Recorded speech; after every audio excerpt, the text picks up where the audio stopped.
It started with a whisper that turned into a headline, then into a storm. Trevor Engelson finally breaks his silence about Meghan Markle. The words alone were enough to set the internet ablaze. But buried within that headline was something no one expected. Not scandal, not revenge, but heartbreak.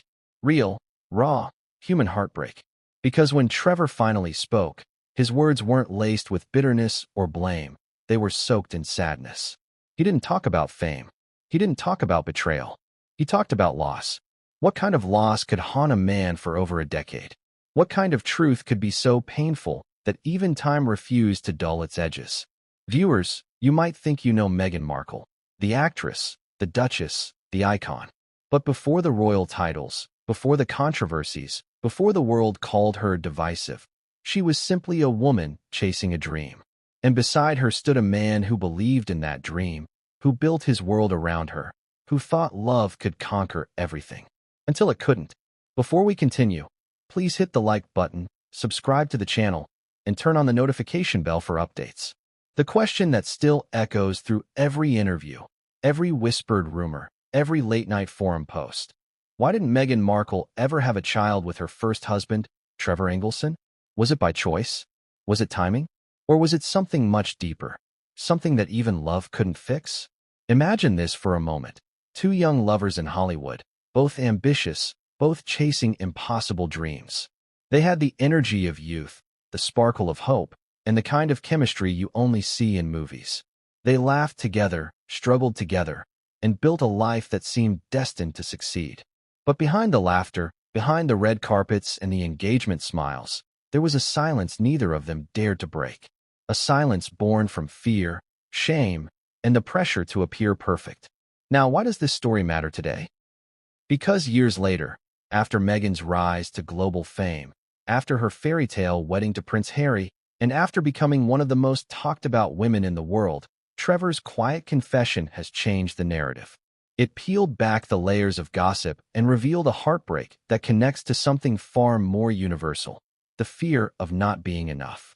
The fear of being broken in ways the world will never understand. Let's rewind. Picture Los Angeles, early 2000s. A city of glass towers and broken dreams. Meghan Markle was just another actress auditioning for bit parts, juggling call sheets and rejection emails. Trevor Engelson was a young producer, scrappy, determined, hungry for success. They met in that whirlwind of ambition, where everyone's pretending to have it all figured out, but no one really does. Their relationship wasn't built on glamour, it was built on grind. On late-night coffee runs, on shared jokes about the industry, on hope. And in those early days, Trevor didn't just love Meghan, he believed in her. He saw her potential before anyone else did. He was there when the roles were few and the bills were many. He was the man who stood beside her when she doubted herself. The irony? The same strength and ambition he admired would eventually pull her away from him. But there's something most people never knew. Early in their relationship, Meghan went through something quietly devastating. Something medical. Something private. A moment that changed her relationship with herself. Sources close to the couple later described a moment of silence between them, a silence that lasted weeks. Trevor didn't know how to reach her. Meghan didn't know how to explain what she was feeling. It wasn't about fame or fortune. It was about fear. Fear that she might never become a mother. Let me ask you something. What would you do if you discovered that someone you loved was hiding a pain so deep, so personal, that it threatened to destroy everything between you? Would you confront them? Would you wait for them to open up? Or would you pretend nothing was wrong, hoping love could somehow fix it? That's what Trevor did. He pretended everything was fine. He took her out. He bought flowers. He kept smiling. But the silence between them was deafening. And slowly, that silence turned into distance. Years later, when Trevor finally opened up about their past, his words didn't carry anger. They carried regret. He described a moment, one night, years ago, when he found Meghan sitting quietly by the window, staring out into the Los Angeles skyline. He asked what was wrong. She said, "Nothing. I'm fine." But her eyes told a different story. It wasn't fame she feared losing, Trevor said softly. It was something else. Something she couldn't control. Those who knew them say Meghan's biggest battle was not against the media, not against the palace, not even against public opinion. It was against herself, against her body. against the expectations that come with womanhood, especially in a world obsessed with perfection. This revelation struck a chord because it reframes everything we thought we knew. It paints a portrait of Meghan not as manipulative or cold, but as fragile, human, haunted. And for Trevor, it wasn't just about losing a marriage. It was about losing the future they once imagined together. The laughter of a child, the home they talked about, the life that never happened. But why now? Why speak after all these years of silence? Some say it was catharsis. Others believe it was guilt. Maybe it was both. Because holding on to a truth like that, a truth that reshapes how the world sees both of them, takes its toll. This isn't just a Hollywood love story gone wrong. It's a tragedy of timing, fear, and emotional walls. It's a story about two people who wanted everything except vulnerability. Meghan feared being seen as weak. Trevor feared losing her. So they both pretended, until pretending became unbearable. It's easy for tabloids to twist stories into headlines. Meghan refuses motherhood. Trevor speaks out in revenge. But when you peel away the noise, you find something much more intimate. A woman fighting her own biology and a man trying to hold her hand through it. As Meghan's career started to rise, suits taking off, interviews piling up, Trevor noticed something shift. She was glowing on camera, but fading at home. Late-night shoots turned into longer absences. And every time the topic of children surfaced, the room went cold. Friends recall that Trevor once confided to a colleague, "I don't know if she's scared of being a mother or scared of not being able to be one." That line, simple, haunting, stayed with him for years. But then came the moment that changed everything. A private doctor's visit, one Trevor didn't know about until months later. Meghan had kept it from him, not out of cruelty, but out of fear. Fear that he would look at her differently, that he would pity her, that their love would turn into sympathy. And when he finally found out, the look on his face wasn't anger. It was heartbreak, because he realized then that she'd been carrying that burden alone and had never trusted him enough to share it. That's the part that hurts the most, isn't it? Not the secret itself, but what it says about love. How can love survive when trust doesn't? Trevor's silence after the divorce wasn't the silence of a bitter man. It was the silence of a man grieving something he never got to save. Years later, when asked if he regretted anything, he reportedly smiled sadly and said, "We were both just kids. She wanted the world. I just wanted her." And maybe that's the cruelest irony of all. That Meghan got the world, but lost the one person who saw her without the mask. Because beneath the glitz and the titles, beneath the press statements and the royal drama, there's still that quiet truth Trevor revealed. They never had a child not because they didn't want one, but because fate had other plans.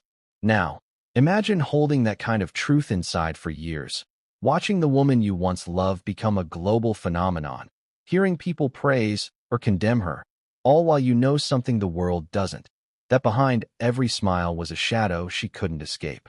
That's what makes Trevor's confession so powerful. It's not about gossip. It's about grief, about love, about the things we don't talk about. And it's why this story matters now. Because behind every headline, behind every public figure, there's a human story the cameras never capture. But here's where things take a turn, because Trevor's revelation didn't just stir sympathy. It reopened old wounds, reignited speculation, and forced Meghan's circle to confront the past she worked so hard to bury. And that's when everything changed. Because as Trevor began to open up, new voices, friends, old colleagues, insiders, started stepping forward with stories that painted an even more complicated picture. Stories that blurred the line between heartbreak and betrayal. And what came next, no one saw coming. It all began long before the palaces, the tabloids, and the Netflix deals. Before the world ever called her the Duchess, Meghan Markle was just another hopeful in Los Angeles. A woman with a stack of headshots, a second-hand car, and a dream she refused to let die. And Trevor Engelson? He was the scrappy Hollywood producer who thought he'd struck gold, not in a film, but in love. But what happens when two dreamers collide in a city built on illusions? When love meets ambition, and ambition demands everything in return. The story of Meghan and Trevor didn't start with glamour. It started with grind.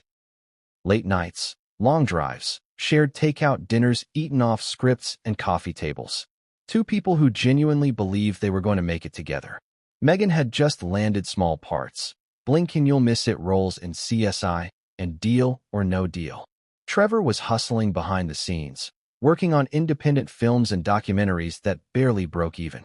They weren't Hollywood's golden couple. They were two hustlers trying to survive it. But that's what made their connection real. They weren't pretending with each other. Not yet. Friends say their chemistry was immediate, electric. Trevor was charmed by her ambition, her charm, her ability to walk into a room and make it feel brighter. Meghan was drawn to his energy, the kind of man who didn't just talk about success. He worked for it. They shared a sense of hunger, of striving. The kind of hunger only people who've tasted failure understand. It wasn't about fame back then, it was about partnership. Trevor saw her as an equal. He respected her hustle. He didn't care that she wasn't famous yet. He cared that she was relentless. Meghan once told a friend, "Trevor gets me. He gets what it means to fight for something that's not guaranteed." But behind that shared ambition was a difference neither of them saw coming. A difference that would one day tear them apart. Because while Trevor was building a future around stability, Meghan was building a dream around freedom. Let me ask you something, viewers. Have you ever loved someone whose dream didn't include you? You think you're walking the same path, but one day, you look up, and they're walking faster, farther, chasing something you can't even see. That's how Trevor would later describe it. We were walking together, until one day, she started running. At first, their love was pure chaos, the good kind. Hollywood parties, weekend trips to the desert, laughter echoing through small apartments. Meghan's friends say she was deeply in love, the kind of love that makes you glow.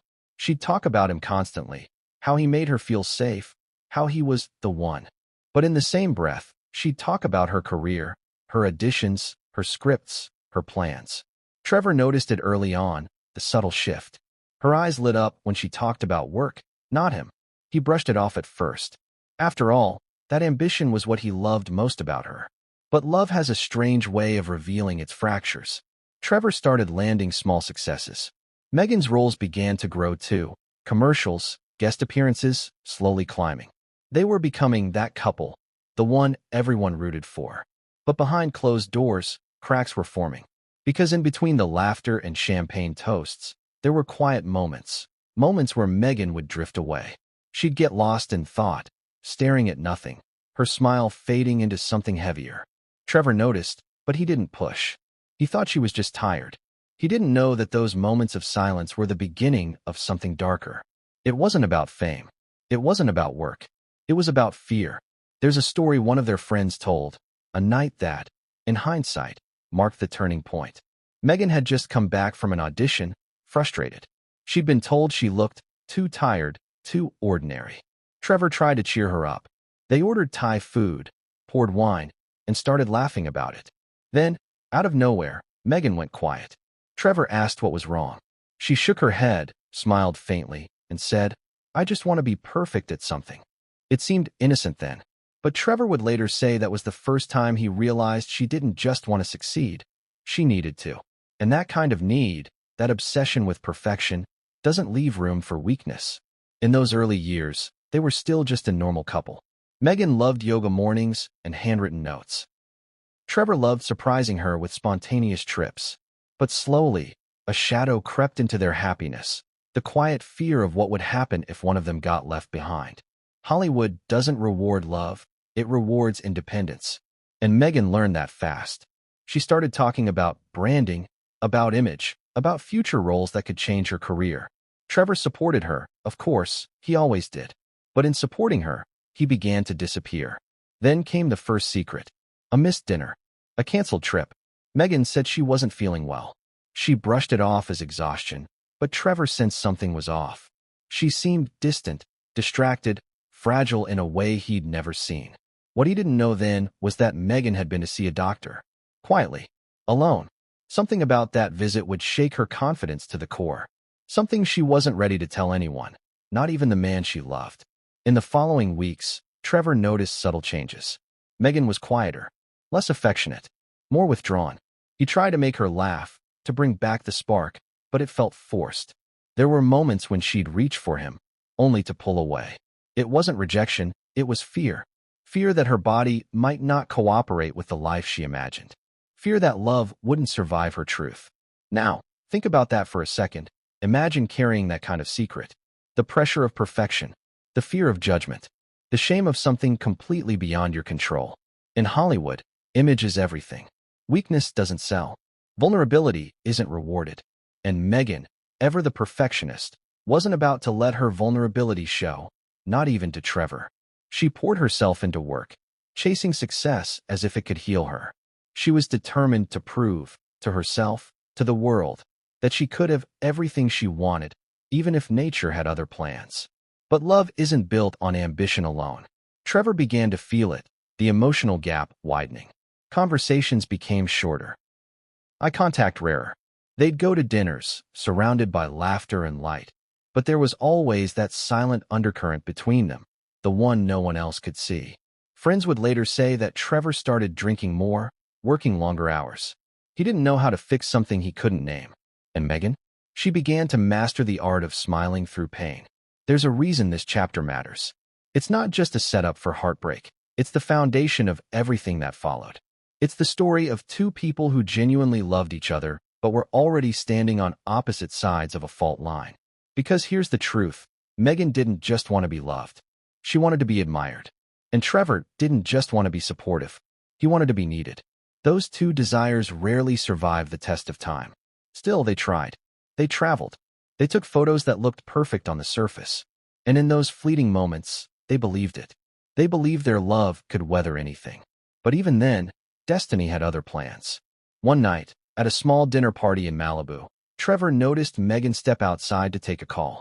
He watched her through the glass, her hand trembling slightly as she spoke, her eyes glistening in the dim light. When she came back inside, she smiled like nothing had happened. But Trevor knew. Something had changed. Later that night, he asked her what the call was about. She said it was work, but the look in her eyes said otherwise. The truth? That call wasn't from a casting director. It was from her doctor. And that call marked the beginning of the end, even if neither of them knew it yet. Because from that night on, something in Meghan's heart began to close, and something in Trevor's began to break. And what came next would make even Hollywood's best scripts look tame. It's easy to look at the photos now, the smiling couple, the red carpets, the arms around each other, and believe it was perfect. But perfection is the greatest illusion Hollywood ever sold. Behind every dazzling photo, there's a moment you never see. The argument before the camera flashes, the tear wiped away before the smile, the silence that speaks louder than words.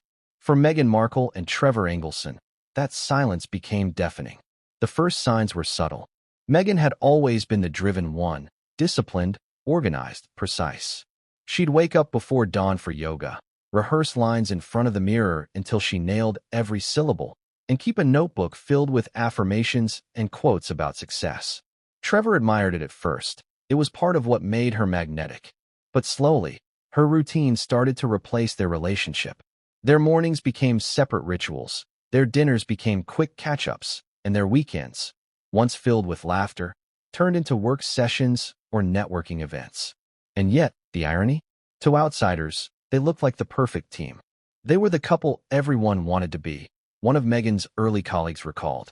She was beautiful and ambitious. He was talented and supportive. But something about them always felt rehearsed. Behind closed doors, Trevor was starting to see glimpses of a Meghan the public never knew. The woman who carried quiet fears she refused to name. She'd stare at her reflection too long, pick at invisible flaws, retreat into herself after every rejection. When Trevor tried to comfort her, she'd brush him off with that rehearsed smile, saying, "I'm fine, really, just tired." But Trevor knew that "I'm fine" was Hollywood code for "I'm falling apart." Then there was the hospital. It started with dizziness. Meghan had been filming long hours on a small project, pushing herself to exhaustion. One morning, she fainted briefly at home, just long enough to scare Trevor. He insisted she see a doctor. She refused at first, claiming it was just dehydration. But he wouldn't let it go. "Meg, please," he told her. "Let's just make sure everything's okay." She finally agreed. Trevor waited in the car while she went in, scrolling aimlessly through his phone, trying not to worry. When she came back out an hour later, she was pale, quiet, her eyes red. He asked what the doctor said. She smiled faintly, kissed his cheek, and said, "Everything's fine." Then she turned up the radio and started humming along, as if the conversation never happened. But from that day on, something shifted. She stopped talking about the future. She avoided conversations about kids. And whenever friends brought it up, she'd change the subject, fast. Trevor didn't push. He assumed she just wasn't ready. But deep down, he felt it, the growing distance. It wasn't about love anymore. It was about something neither of them could say out loud. Weeks turned into months. Their routines became habits. Their laughter became small talk. Trevor started working longer hours, not because he wanted to, but because it hurt less than sitting in silence. Meghan buried herself in auditions, events, yoga classes, anything to avoid the one thing she couldn't control, her own fear. Let me ask you something. Have you ever loved someone who's slipping away from you while pretending everything's okay? You can see it, feel it, but they won't admit it. So you stay, you wait, you hope. That was Trevor. He wasn't perfect either. He started drinking more, calling old friends late at night just to vent. He'd tell them he didn't understand what went wrong. It's like she's here, he'd say, but not really here. Friends advised him to confront her. He tried. One night over dinner, he gently asked, "Meg, what's really going on?" Her answer was a smile and a shake of the head. "Trevor, you always worry too much." But the truth was, she was terrified. That hospital visit, the one she never talked about, had left her shaken. Doctors had mentioned complications, something about potential infertility and further tests. Words that echoed in her mind long after she left the clinic. She didn't tell Trevor because she couldn't bear to see the pity in his eyes. She didn't want to be the woman he loved in spite of something. She wanted to be loved because she was unstoppable, untouchable, perfect. So she built walls. Invisible, impenetrable walls made of charm, control, and ambition. Trevor didn't see it as a wall, not at first. He thought it was just stress. But the higher she built, the farther away she seemed. There's something cruel about unspoken pain. It doesn't destroy you all at once. It erodes you slowly, like water against stone. One unspoken truth at a time. They'd still go to parties, smiling, laughing, holding hands. But when they got home, Meghan would disappear into the bathroom for hours, claiming she needed a moment. Sometimes Trevor would hear muffled crying. Sometimes, nothing at all. He'd knock gently. "Meg, talk to me. I'm fine." Those two words would haunt him for years. The irony of it all. Meghan's career was starting to lift off. Her audition for Suits came around this time, and she landed the role that would change her life. Trevor was thrilled, genuinely thrilled. He told her it was the beginning of everything they dreamed of. But she didn't smile the way he expected. Instead, she looked distant. Because for Meghan, success came with a cost. Every time she looked in the mirror, she didn't just see an actress on the rise. She saw the shadow of what she feared she'd lost forever. Trevor didn't know that. Not then. What he did know was that every day she was slipping further away. Their calls turned into texts. Their goodnight kisses turned into quiet nods. Their intimacy, the laughter, the touch, the connection, faded into routine. At one point, Trevor confided to a friend, "I think she's hiding something from me, but I can't tell if it's another man or just herself." But it wasn't another man. It was her fear. One night, while they were out with friends, someone joked about when they'd start a family. The table laughed. Trevor smiled and said, "Someday, right, Meg?" She froze. The laughter around the table died. She looked at him, her eyes flickering with panic for just a second, then forced a smile. "Let's focus on one project at a time." That's when Trevor knew. He couldn't explain how, but he knew something was wrong. And then came the moment that sealed it. Meghan had another fainting spell, this time in the middle of a shoot. Trevor rushed to the set when he got the call. She insisted it was exhaustion, but when he arrived, she was trembling. He helped her to the car, his hands shaking, trying not to cry. "Meg, please, talk to me," he begged. "I'm here. Whatever it is, we'll face it together." She looked at him, really looked at him, and for the first time, he saw the fear in her eyes. Then she whispered, "You can't fix this, Trevor." He didn't understand what she meant, but she did. After that night, she became even more distant. He'd find her staring at old family photos, lost in thought. Once, she said softly, "Maybe I'm just not meant to be that kind of woman." "What kind of woman?" he asked. "The kind who gives life," she murmured, before walking away. He didn't press her. He didn't dare. But he never forgot those words. The more she pulled away, The more he tried to reach her, romantic trips, gifts, surprises. Nothing worked. The silence had built its own rhythm, one they both learned to live with. It wasn't a fight. It was surrender. To the outside world, they were a rising Hollywood couple, successful, enviable, picture perfect. But in private, they were ghosts in their own marriage, haunting the shell of what used to be love. And yet, through it all, Trevor held on. Because that's what love does. It holds on, even when it hurts. He believed that one day she'd open up. That one day, she'd tell him the truth. But instead, Meghan buried it deeper. Because how do you tell the man you love that your dreams of a family might never come true?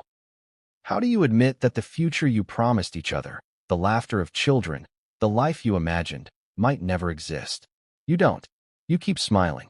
You keep performing. You keep pretending that silence is love. Until it isn't. That was the cruel paradox of their story. Two people in love, each protecting the other from the very truth that could have saved them. And what Meghan didn't realize was that in protecting herself, she was breaking him. Because silence doesn't just hide secrets. It kills connection. But the next chapter of their story wouldn't be about silence anymore. It would be about discovery. About truth.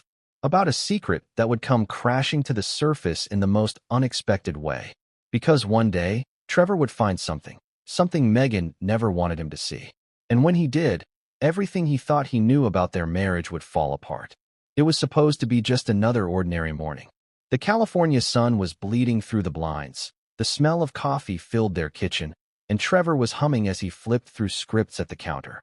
But when Meghan walked in, he noticed something was off. She wasn't wearing makeup, unusual for her, even at home. Her eyes were swollen, her smile strained. She tried to speak, but her voice cracked. And in that instant, Trevor knew. This wasn't exhaustion. This was something else. "Meg, what's wrong?" he asked gently. "Nothing," she said, avoiding his gaze. But her hands trembled as she lifted the mug. Coffee spilled down her wrist, and she didn't even flinch. Trevor took the cup from her and placed it down slowly. Something happened, didn't it? And that's when the silence fell between them, the kind that feels like it stretches forever. Because the truth Meghan was carrying wasn't just difficult to say. It was something she could barely admit to herself. For weeks, she'd been hiding doctor appointments. She'd deleted messages, changed her calendar, and claimed she was at fittings or script readings when she was actually sitting under sterile fluorescent lights in a specialist's office. The tests had been extensive: blood work, ultrasounds, consultations. And the conclusion, though couched in careful medical language, shattered her. Meghan Markle, they said, might struggle to conceive. For any woman, those words can feel like a sentence. But for Meghan, whose entire identity had been built around control, achievement, and the illusion of perfection, it was unbearable. She wasn't ready to hear it, let alone share it. So she buried it. She smiled harder. She worked longer. She meditated more. Anything to silence the thought echoing in her mind. What if I can never be a mother? But no secret stays buried forever. It started to show, not in words, but in behavior. Trevor noticed she'd stop mid-sentence sometimes, lost in thought. He caught her once staring at a family in a park, her eyes glassy, distant.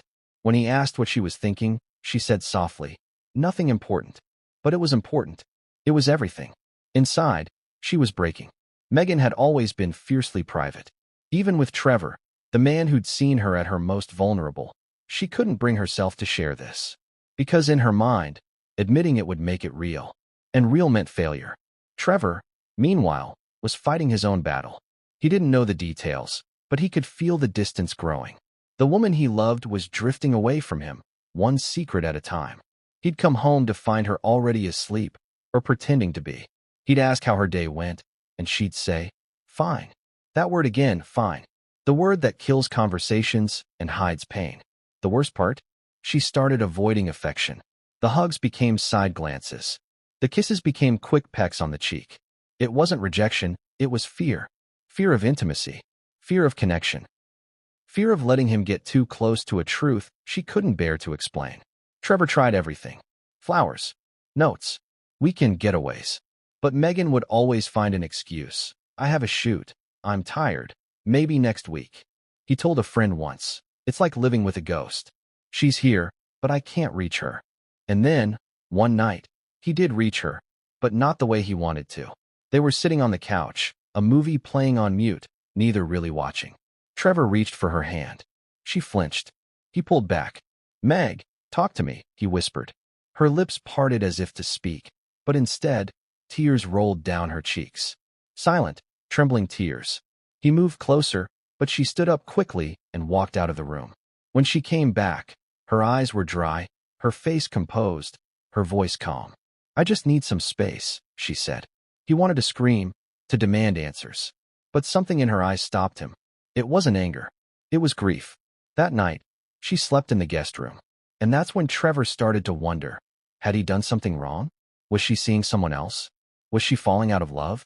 His mind spiraled with questions, none of which came close to the truth. Because the real answer was lying in a manila folder in the bottom drawer of Meghan's desk. A folder she couldn't bring herself to throw away or show him. Inside was the diagnosis, the medical notes, the results that said, in careful, clinical handwriting, significant difficulty conceiving naturally. It was the one piece of paper that changed everything, and Meghan carried its weight in silence. Let me ask you, viewers, have you ever kept a secret because you thought telling it would make someone love you less? You know it's wrong to hide it, but the fear of being pitted, of being looked at differently, paralyzes you. That was Meghan, and that fear became the invisible third person in their marriage. Trevor began to notice small things. Meghan started volunteering for charity events that focused on women's health and child welfare. She'd stay late at these galas, avoiding coming home. Once, he caught her staring at a photo of a baby on her phone, not smiling, just staring. He said gently, "You'll be such a good mom someday." Her face froze. Her lips parted as if to speak. Then she just whispered, "Maybe not." He thought she was joking, but she wasn't. The irony of it all. Meghan was building an image of empowerment in public, confident, compassionate, unstoppable, while crumbling in private. The world saw a woman on the rise. Trevor saw a woman fading. But the human heart has limits. You can only bottle up pain for so long before it spills out, and when it does, it doesn't trickle. It floods. That flood came one night after dinner. Trevor had been drinking, frustrated and hurt. Meghan was distracted, scrolling through her phone. He slammed his glass down. "Meg, talk to me. What's going on? You've been gone. I don't even know who you are anymore." Her phone slipped from her hands. Her voice cracked. "You don't want to know, Trevor. Trust me, you don't." "I do," he said, desperate. "I want to help." She shook her head violently. "You can't help. Nobody can." The room fell silent. He took a step toward her. "Then let me at least understand." Her eyes filled with tears, her body trembling. For a moment, it looked like she might finally tell him. But then she whispered the words that would haunt him for years. "You'll hate me if I tell you." He didn't hate her. He loved her. But she didn't believe that. That was the night Trevor realized there were parts of Meghan's heart he'd never be allowed to see. Days later, she left for Toronto to start filming Suits. She didn't say it was permanent, but Trevor felt it. Something final in the way she hugged him goodbye, gentle, distant, already halfway gone. After she left, he went through the motions. Work, calls, meetings. But something kept gnawing at him. He couldn't shake the feeling that she'd been hiding something monumental. And one night, in her home office, while looking for a pen, he found it, the folder. The manila folder buried under notebooks and magazines. He opened it without thinking. And there it was. The truth. The medical notes, the diagnosis, the quiet heartbreak she'd been carrying alone. The words blurred through his tears. He sank to the floor, clutching the paper, his world collapsing in silence. He wasn't angry. He wasn't betrayed. He was broken. Because in that moment, he realized that Meghan hadn't pushed him away because she stopped loving him. She pushed him away because she couldn't love herself. He waited for her to call that night. She didn't. He didn't tell her he knew. He couldn't. How do you say, "I found the thing you've been hiding, and I still love you anyway"? So he kept the secret too. Their phone calls became shorter. Their texts, less frequent. The distance between Los Angeles and Toronto became symbolic, a canyon that neither dared to cross. And for the first time, Trevor began to imagine a life without her. Because love can survive distance. It can survive fame, but it rarely survives silence. By the time Meghan came back to Los Angeles months later, something irreversible had changed. Trevor still had the folder, still unread, except for that one devastating glance.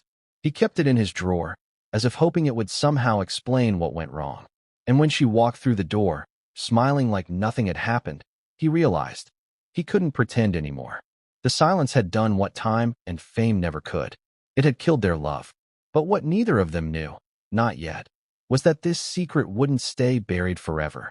Because one day, years later, that same truth would resurface.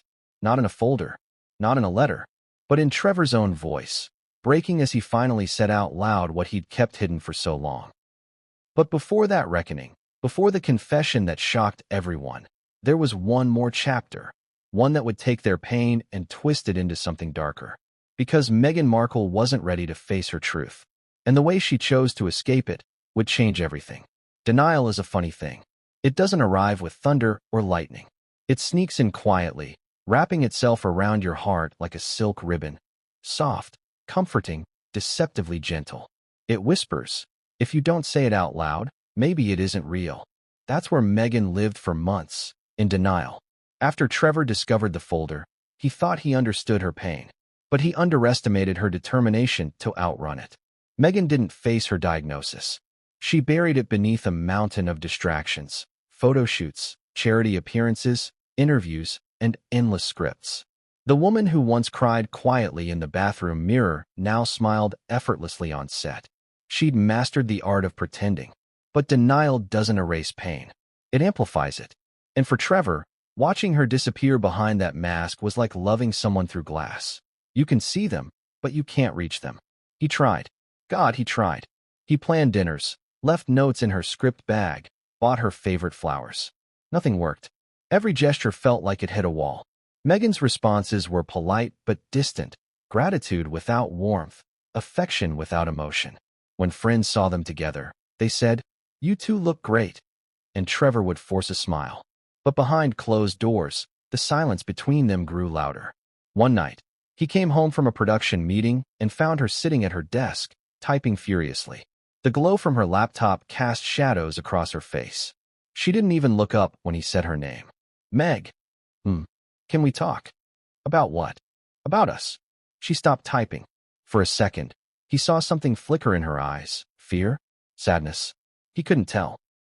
"There's nothing to talk about," she said softly. "We're fine." There it was again.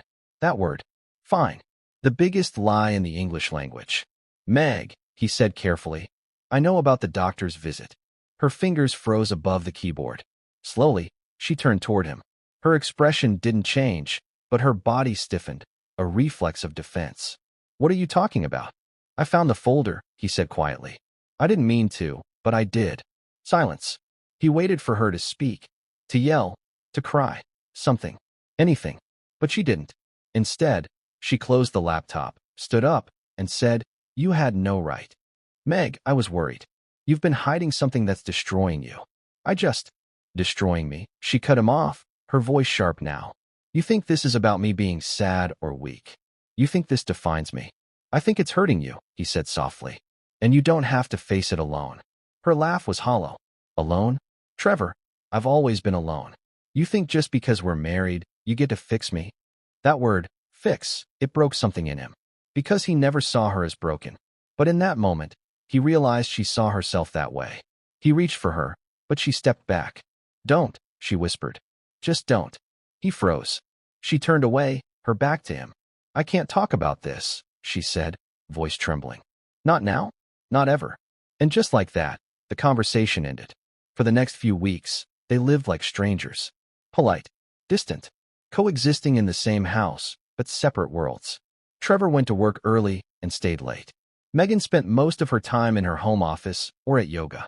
Their once shared routines became solo performances. But the silence was unbearable. So one night, Trevor broke it. They were lying in bed, the glow of the city spilling through the window. He stared at the ceiling and said, "Meg, I don't care what the doctors said. We can find a way. There are treatments, options." "Stop," she whispered. "I mean it. We could adopt, or—" "Trevor, stop." Her voice was sharp, cracking through the room like glass. He turned toward her, shocked. "Why? Why won't you even talk about it?" "Because I don't want to," she snapped. "I don't want to live like some science experiment. I don't want pity. I don't want—" Her voice broke. She turned away, burying her face in the pillow. Trevor's heart ached. He reached out, but she pulled away again. And that's when he realized this wasn't denial anymore. This was self-destruction. Because Meghan wasn't angry at him. She was angry at herself. Her entire life had been built around control. Controlling her image, her career, her narrative. But this was something she couldn't control. And rather than confront it, she built a new version of herself. One that didn't need motherhood, didn't need vulnerability, didn't need anyone. She became steel. Interviews from that period painted her as confident, unstoppable, poised. "I know what I want," she'd tell reporters. "I don't wait for life to happen. I make it happen." But behind the scenes, Trevor saw the cracks. Nights when she'd stare out the window for hours. Mornings when she'd sit silently with her tea, her hands shaking. She was fighting a war no one could see. And Trevor, the man who loved her most, wasn't invited to the battlefield. Let me ask you something. Have you ever tried to save someone who refuses to be saved? You throw everything you have at the wall, but nothing sticks. You shout, you whisper, you beg, but they've already made peace with the pain you're trying to heal. That's what Trevor faced. He started seeing a therapist, secretly. He needed someone to talk to. He told them, "I love her, but I don't know how to reach her anymore." The therapist said gently, "You can't make someone open a door they're determined to keep closed." He didn't want to believe it. But the truth became impossible to ignore. Their home, once filled with laughter, became eerily quiet. Meghan spent more time traveling for suits. Trevor began to dread her returns. Not because he didn't love her, but because her presence reminded him of what they'd lost. She'd come home, smile for the cameras, attend events, post cheerful updates. But behind that smile was exhaustion. The irony? The more successful she became, the more broken she felt. Trevor once told a friend, "She's achieving everything she ever wanted, and I've never seen her so unhappy." That's the paradox of ambition. It can build empires while destroying hearts. Then came the night that changed everything. It was a charity gala in Los Angeles. Meghan was radiant, dressed in silver, every camera flashing her way. Trevor stood by her side, proud but hollow. When a reporter asked about family plans, Meghan laughed and said, "Oh, no kids yet. I'm too focused on my career." The crowd laughed. The reporter smiled. But Trevor froze. He looked at her, and in that instant, he realized the final wall had gone up. That wasn't denial anymore. That was erasure. She wasn't just hiding her pain, she was rewriting it. When they got home, the silence was unbearable. He poured a drink. She kicked off her heels. "Nice interview," he said quietly, bitterness creeping into his voice. She looked at him sharply. "Don't start." "I'm not starting. I'm just wondering when pretending became easier than being honest." She glared at him. "What do you want me to do, Trevor? Announce my medical history on the red carpet? Tell the world my body doesn't work the way it's supposed to?" "No," he said softly. "I just want you to tell me." Her eyes filled with tears. "You already know." He nodded. "Yeah, but you never let me feel it with you." For a long moment, they just stared at each other, two people who loved each other deeply, but couldn't find their way back. Finally, Meghan whispered, "I can't do this anymore." "Do what?" "Pretend we're the same people we used to be." The words hit him like a blow. He wanted to argue, to fight, but something inside him knew she was right. They weren't the same people anymore. The pain had changed them both. That night, she slept in the guest room again. Trevor lay awake, staring at the ceiling, listening to the faint hum of Los Angeles traffic outside. He thought about their first date, their laughter, their vows. All of it seemed like a different lifetime. By morning, he made a decision. If Meghan wouldn't confront the truth, he would have to face it alone.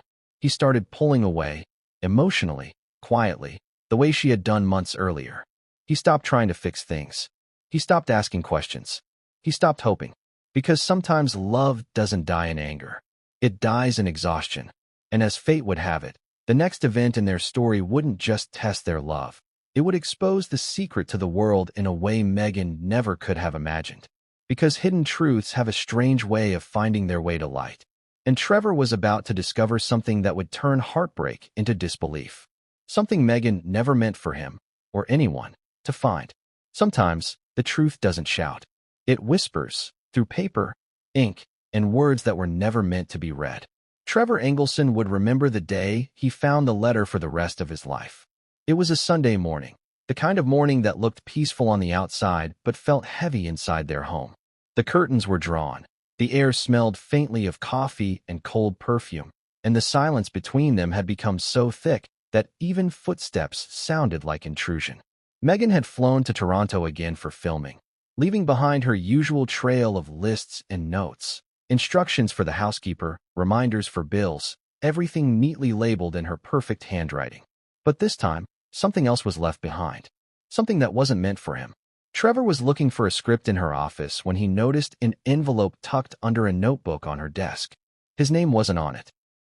There was no address, no postage, no label, just a single word written across the front in Meghan's looping handwriting. Forgive.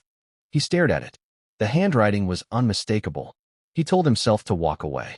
But something inside him, that ache that had been building for months, told him he needed to know. He opened it. Inside were 3 handwritten pages, neatly folded, slightly smudged from tears. He recognized the first line immediately. I don't know if I'll ever send this. His hands trembled as he read. The letter wasn't addressed to him. It wasn't to anyone. It was a confession, a letter to the version of herself she wished she could forgive. Meghan wrote about her diagnosis, about the crushing moment she'd realized what it meant. How the doctor's words had echoed in her ears long after she left the clinic. How she sat in her car afterward for nearly an hour, unable to start the engine, staring blankly at her reflection. She wrote about the shame, not because of what the diagnosis said, but because of how it made her feel. I built my whole life on control, she wrote. And suddenly, my own body stopped listening. Trevor's heart ached as he read her pain spill across the page. She wrote about him, too, about how much she loved him, but how that love had started to terrify her. He deserves more than I can give, she wrote. He deserves laughter, children, a home that feels full. And I don't know if I can ever give him that. He stopped reading for a moment, his eyes blurring. The words felt like knives, sharp, final, and full of misplaced guilt. Then came the part that broke him completely. If I tell him, he'll stay. He'll say it doesn't matter. But it will. It will change everything. He'll start treating me like I'm fragile, and I can't live like that. I'd rather he hated me than pitied me. He sank into the chair, the letter shaking in his hands. He could almost hear her voice saying those words. The tone, the hesitation, the unspoken pain. There was no date, but he could tell it was recent. The ink was fresh, the emotions raw. By the time he reached the final line, his chest felt hollow. I wish I could tell him the truth. But love shouldn't come with conditions, and mine already does. He sat there for hours, rereading the pages, trying to make sense of it all. Every word was a window into the pain she'd tried to hide, not out of deceit, but out of fear. And in that moment, all the anger he'd been holding on to melted into something else entirely, sorrow. He finally understood. She wasn't pushing him away because she didn't love him. She was pushing him away because she did. Because she believed that keeping him at a distance was the only way to protect him from the pain she carried. But love doesn't work that way. Love doesn't need protecting. It needs truth. Later that evening, Trevor folded the letter carefully and placed it back where he found it. He didn't confront her about it. Not yet. He didn't even call her. He just sat in their quiet home, staring at the framed photo of their wedding. 2 smiling faces frozen in time, completely unaware of the heartbreak waiting ahead. The irony wasn't lost on him. The letter was titled Forgive, but it left him feeling more broken than ever. Because how do you forgive someone for hiding pain you would have carried with them willingly? In the days that followed, Trevor tried to act normal. When Meghan called from Toronto, he kept his voice calm, his words measured. She talked about long shoots and upcoming press events, her tone breezy, practiced. He said he missed her. She paused, just for a heartbeat, then said, I miss you too. But they both knew it wasn't true anymore. Because love without honesty is like breathing without air, it can't last. Then, one night, she came home early, unannounced.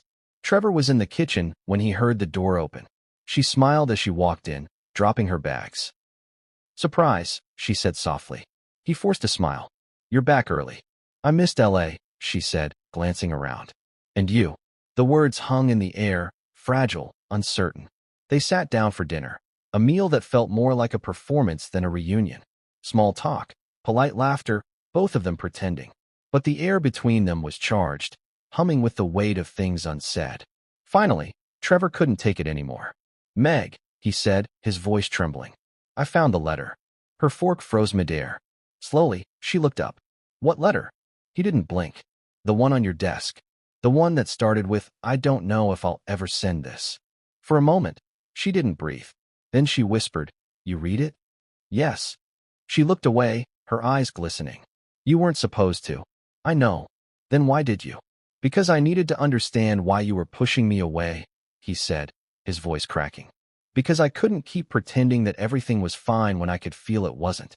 Silence. Tears filled her eyes, but she refused to let them fall.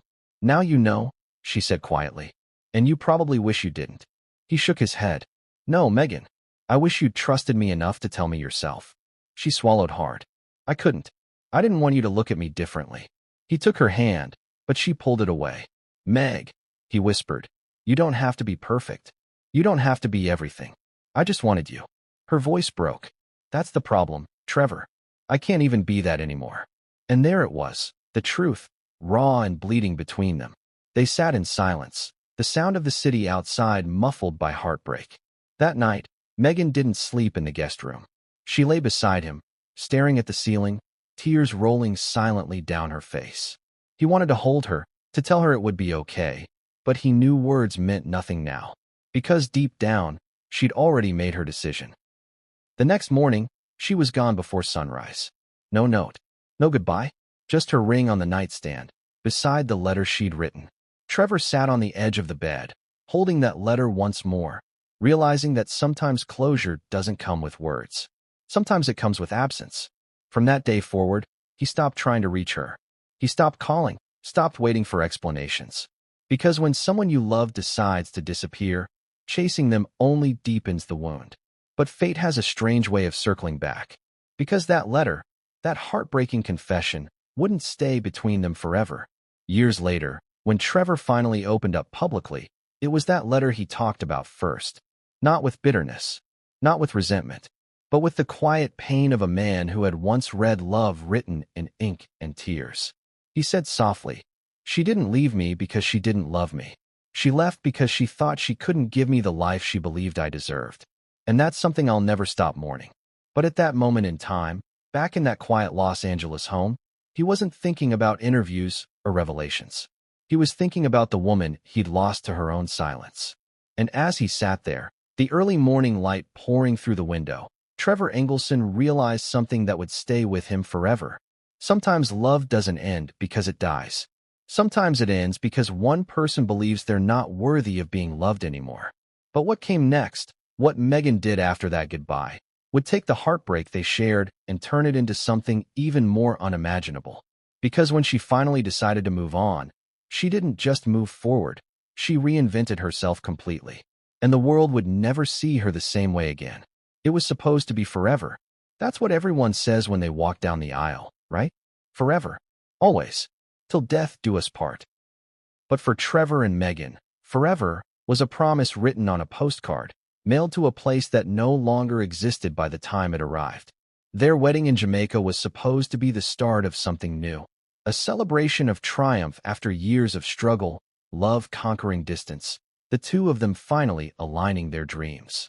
The Caribbean sun glowed like molten gold that weekend, the ocean shimmered, and guests danced barefoot in the sand. On the surface, it was perfect. But the truth, the one hidden behind Meghan's smile and Trevor's laughter, was that something inside both of them had already cracked. The photos from that weekend told a beautiful lie. Meghan's radiant smile, Trevor's proud grin, friends toasting with champagne under string lights. But if you looked close enough, really close, you could see it. The tension in Meghan's shoulders. The slight distance between their hands in certain shots. The way her gaze never quite met his. It wasn't coldness. It was uncertainty. Meghan was marrying Trevor, but she was also marrying an idea.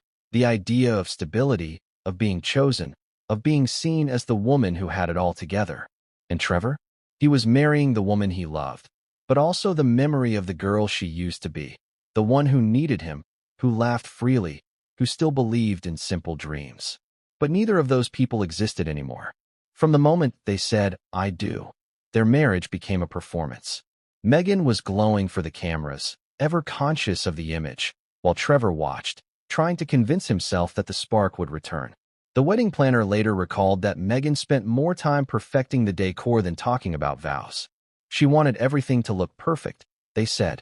Not feel perfect, look perfect. There's a difference. That night, after the party faded and the guests stumbled back to their rooms, Trevor and Meghan sat alone on the balcony overlooking the sea. The music had stopped. The laughter had drifted away. Only the sound of the waves remained. Relentless, unchanging, endless. Trevor turned to her, smiling softly. "We did it," he said. Meghan smiled back, but it didn't reach her eyes. "Yeah," she whispered. "We did." He reached for her hand. She let him take it, but it felt cold, limp, unfamiliar. And though neither said it aloud, both of them knew. The vows they'd exchanged were already unraveling. "Let me ask you something. Have you ever loved someone and felt them slipping away even as they stood beside you? You smile, you talk, you go through the motions, but deep down, a quiet voice whispers, 'This won't last.'" That was Trevor's reality. Their honeymoon only magnified it. Meghan seemed distracted, restless.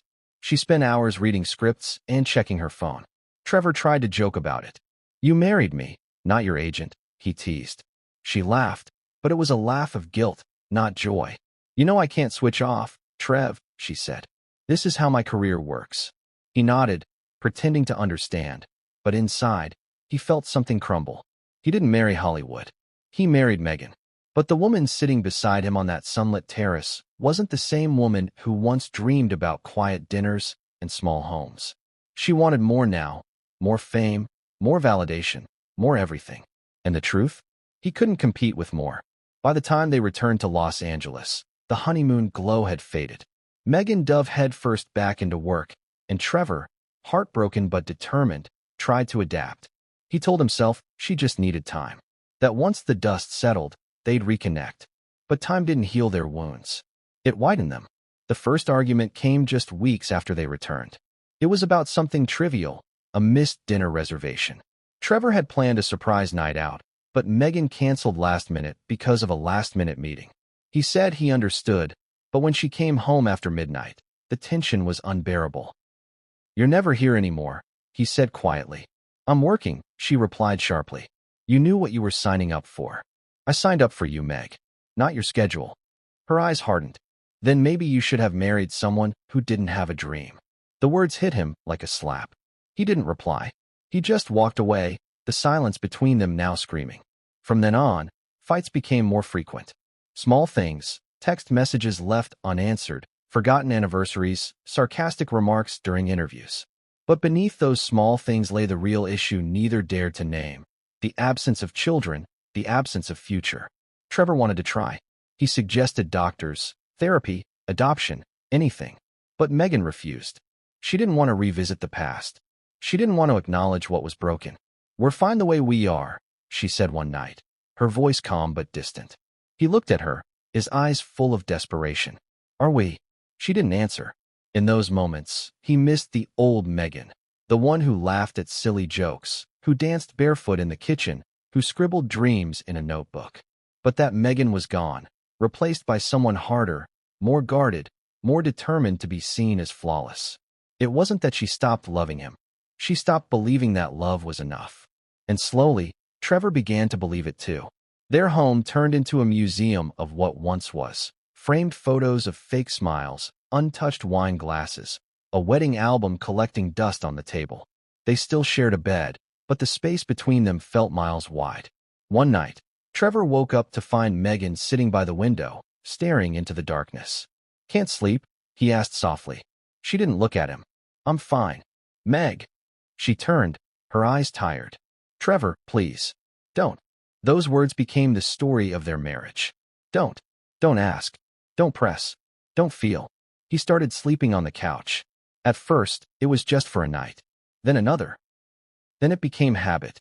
She didn't object. She didn't even mention it.